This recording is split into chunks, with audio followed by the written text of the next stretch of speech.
Hello and welcome to True Talk Chelsea. This is the number one podcast for all your Chelsea wants and needs. We hope you enjoy.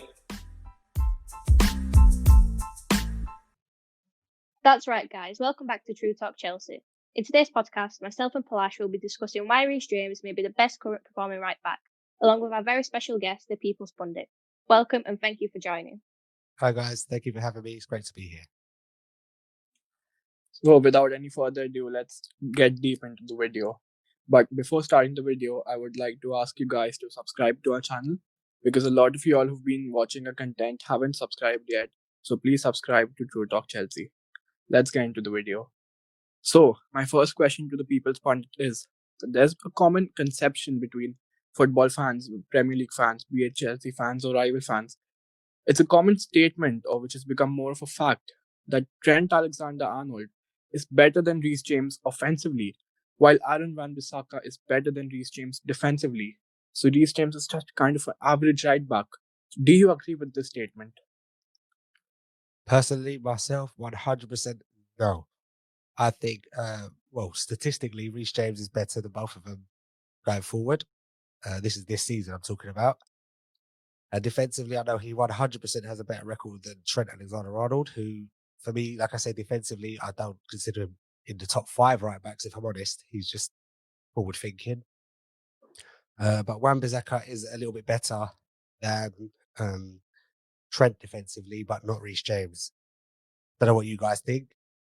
Obviously, we are going to do a breakdown, but tell me what you think there, guys. Julia, could you start? What do you think? Yeah, sure. I definitely agree with People's Pundit. I think Reece James is the best of both worlds. He can both go forward. He's amazing going forward. He has created many chances for us this season, has a couple of assists. He might have even had more if, the players got to the end of the crosses. But defensively also, he's great. He's got good vision and definitely is better than both of them. I'm not saying that currently he is the best because that's obviously subjective, but he is better than both of them in terms of those attributes, for sure. Yeah, I kind of agree. The modern role of a fullback is quite demanding. It needs a fullback to be present offensively as well as compact defensively. And that defensive, at the end of the day, it's a right back. Do you get that with Trent Alexander-Arnold? I really doubt so. And do you get that crossing, that offensive ability with Aaron Wan-Bissaka? Again, I really doubt so. But I think you get both of them with Reece James. And that is why I rate him very highly. Yeah, I agree. 100%. I mean, sorry. Like I said, with Trent going forward, his numbers, everyone seems to think he's amazing going forward. But this season alone, they've got the same assist in the Premier League, Reece James and Trent. And like Julia just said, if we were actually getting on the end of more crosses, he'd have more assists. And he's actually scored more goals than Trent is forward. So we can kind of debunk that statement that Trent's a better offensive player, because he may have been last season and the season before. But now Reece has settled. He's literally come on leaps and bounds, and he is offensively, he's probably one of our biggest threats this season. A lot of our play comes down his side. So going forward, like I said, I'm going to leave Wan-Bissaka out of the attacking play because from what I've seen, he doesn't offer much for United. But going forward, 100%, the numbers don't lie. Reece James is 100% better than both of them. Yeah, I agree. I agree. Definitely. And even if you look at defensively, nowadays, in my opinion, people are rating Aaron Wan-Bissaka too much, even defensively. Like, I think they have accepted that he's not the best going forward. I think he's getting a bit overrated defensively as well. Yes, I mean, well, look, if we're going to look at it in terms of clean sheets, goals conceded, Reece James beats him there. I know that's more a team, but still, Reece James is part of that defence and Wan-Bissaka is part of the United defence. What I can think of, the only thing where he loses out on is tackles made, but then that is just because United are facing more teams attacking him. That's probably the only reason why he's made more tackles. But in terms of everything else, Reece James defensively as a unit in his team, winning headed clearances, things like that, he wins that. Aerial battles, all these things that, duels, one-on-one duels. He wins on all these attributes. Again, I'm going to flip it round and say I'm going to leave Trent out of the defensive argument like I did with Wan-Bissaka in the offensive argument, because Trent he's the lowest of the lowest in terms of his stats defensively, so we're going to leave him out. So, I mean, I don't know about you guys, but it's taken us a few minutes to come to the conclusion, really, that Reece James wins offensively and defensively against both. So, honestly, I can't see why anyone even deliberates if he's the best or not, because he is the best. Yeah, I think one reason that why Aaron Wan-Bissaka is getting so overrated defensively is because of football aesthetics. Now, if you see his tackles, the way he does the sliding tackles and all, it's actually pretty good to see, and that's why people maybe just get carried away and ignore points such as positioning. I think he's got a very poor positioning, and he was quite responsible for both the goals, or I think all 3 goals they conceded against Leipzig. However, if you see Reece James, he's quite compact defensively. Maybe he's not that good at tackling because Aaron Wan-Bissaka is exceptional at one-on-one defending. Yeah. But defending is not just about one-on-one defending. It has a lot more things, like you've got interceptions, headed clearances, you've got your physique. Reece James has got an amazing physique. And I think he might just be even better than Aaron Wan-Bissaka defensively. Leave alone Trent Alexander-Arnold. It doesn't come near.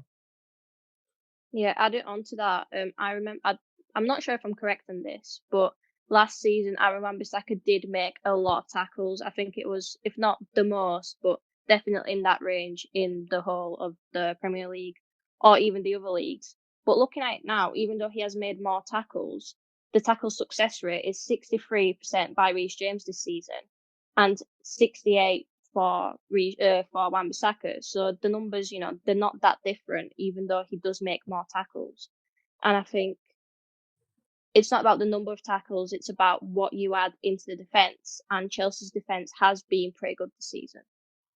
Yeah, for me, like I say, Wan-Bissaka's having to put more tackles in because the United defence are facing more than Chelsea. So, like you say, it's not the amount of tackles; it's about your success rate. They're pretty much similar anyway, so we'll take that. Even if we said we'll give that one attribute to Wan-Bissaka, the rest of it, like you say, what he adds to the defence, interceptions, clearances, headed clearances, all these things. As a defender, Reece James wins on all of those. So, all in all, I'd say Reece James he wins.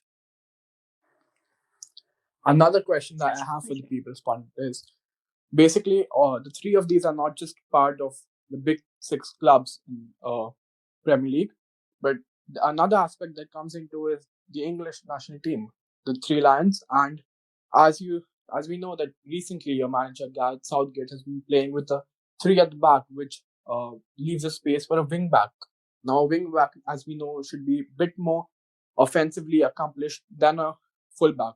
So, who do you think is a better wing back, Trent or Reece James? I don't think Wan-Bissaka is good as a wing back, but who do you think would be a better wing back? For me personally, might sound Chelsea biased, but you have to play Reece James, and I strongly believe come the Euros in 2021, he will be playing for England as the wing back. You are right. I think he's going to go to 3 with the 2 wing backs, but I think he knows himself, Southgate. I think he knows that Reece James is the better all-round player, because when you do have the 3, you still need to depend on your wing backs to help out defensively, where he can't trust Alexander-Arnold to defend as well as Reece James does as a unit going forward.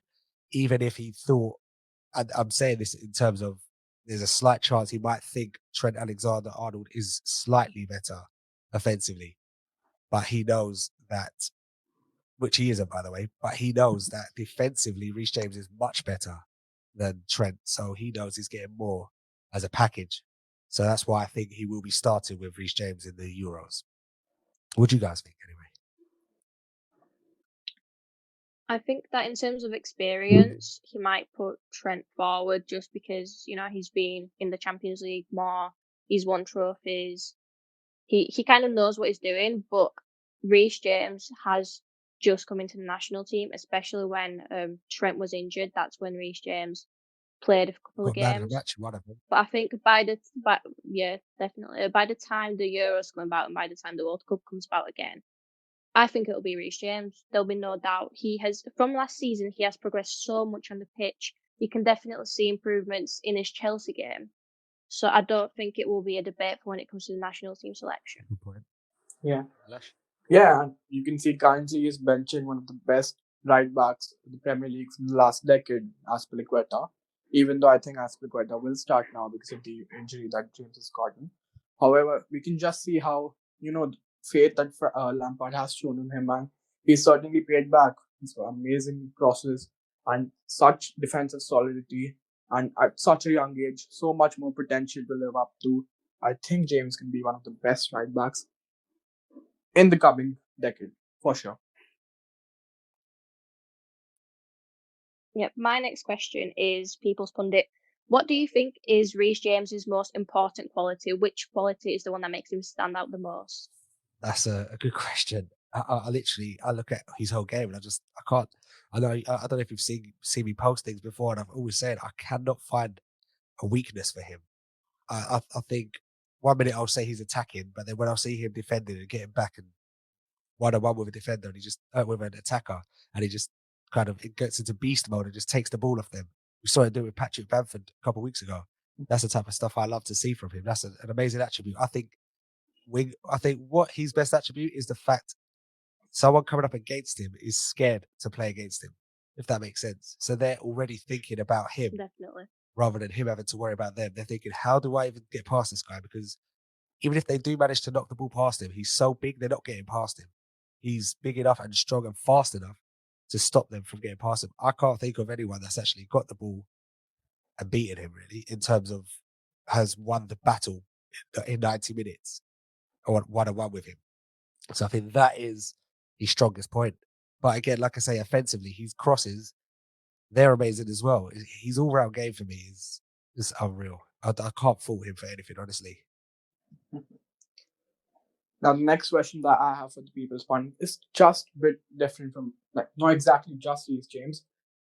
Be unbiased with this one. Who do you think is a better fullback duo? Is it Reece James and Chilwell, or do you think it's going to be Alexander-Arnold and Robertson? Honestly, this one's hard because I really, really do like Robertson. I rate Robertson highly. Chilwell I like anyway. And I'm going to stick with Chelsea, obviously, because not just because I'm a Chelsea fan, but because Reece James, for me, is that much better than Trent, than Robertson is with Chilwell, if that makes sense. So say you add them both up, I think we win because of Reece James. But I really do like Robertson. But I'm sticking with Chelsea. Yeah, also commenting on that, Robertson and Trent have been playing together for, quite a few years now. They're both established Liverpool players. Reece James has only recently broken into the first team. Chilwell is a new signing, but the kind of energy that they have, even Ben Chilwell that's just come in, he's friends with all the players. They know each other, got really good chemistry on the pitch. So in terms of that, I think they definitely match the Liverpool players. That's true. Yeah. Before moving on, I would like to remind you guys that please subscribe to our channel because we've just hit 200 subscribers and we are really aiming to grow more. So if you haven't already, hit the subscribe button and turn on the notification bell icon. Yep. Also, as we all know now, I think Palashi mentioned it earlier, it was reported that Reece James has gotten a knee injury in training, I think it was, just a couple of days ago. And he will be out for the game against West Ham tomorrow. So do you think the fact that he won't play and he won't feature will cost us some points? And how will his injury impact on our performance? Yeah, I mean, when I was reading this, I was very upset because, like I say, he's been one of our best players, especially attacking as well. So I think that's one thing we're going to miss. We're going to be having to use our left side a lot more heavily now because, Dave Aspilicueta, he'll be more defensive as he always has been, which is fine. That's his game. But yeah, I mean, we're going to lose a lot going down that right. But hopefully Ziyech or Hudson-Odoi will be available to kind of balance it out on the left and right. But we are going to be missing Reece a lot. I feel like there are going to be games where we will turn around as fans and turn around and say, Reece would have done this or Reece could have been helping us doing that. I hope it's not too often, and I do hope he has a speedy recovery. I really may have to have an operation, so I don't know how long he'll be out for. I'm hoping it's nothing serious. But yeah, I mean, he could be a major miss. He really could, especially at this time of year. The Christmas period is busy, but hopefully, and I'm praying that we don't miss him too much. So last question that I have for the people's fund is that when we actually polled this on Instagram that who is the best right back out of the three, there was a Liverpool fan who came out to say that this is too much disrespect to Alexander-Arnold. Trent Alexander-Arnold actually has more goals involvements than Reece James has PL appearances. What do you want to reply to this? That's just, well, it is a fact, but then at the end of the day, he's played a lot more games. So let's compare them when they play the same amount of games, and we'll see then. But I mean, I think that Liverpool fan knows deep down that Reece James is 100% the better defender, the better attacker, and he's at the better club. So we're in the happy side here. Definitely. And also, my final question is: out of all the Chelsea players so far this season, where would you rank Reece James in terms of his He performances? is 100% for me top 3. I'm tempted to put him top 1. I mean, for me, I love him. I love everything about him. I love the fact, I love his story that he's Chelsea through and through. He's come through the academy. He's won everything with the academy, and now he's broken into the first team, and he looks like he's been there for 5-10 years already. He's an integral part of the squad. Because this is a Reece James podcast video, I'm going to say 100%. I'll put him number 1. Why not? So with that, we come to the end of the video. We had the people's Pundit guesting on us. Do expect him to see for more videos, hopefully. Thank you, sir. Definitely. It was an amazing podcast. Amazing having you. Thank Thank you guys you. for having me. To all of you all seeing, make sure you like the video. Make sure you subscribe to our channel. Until the next podcast, keep watching True Talk Chelsea, and we'll see you all.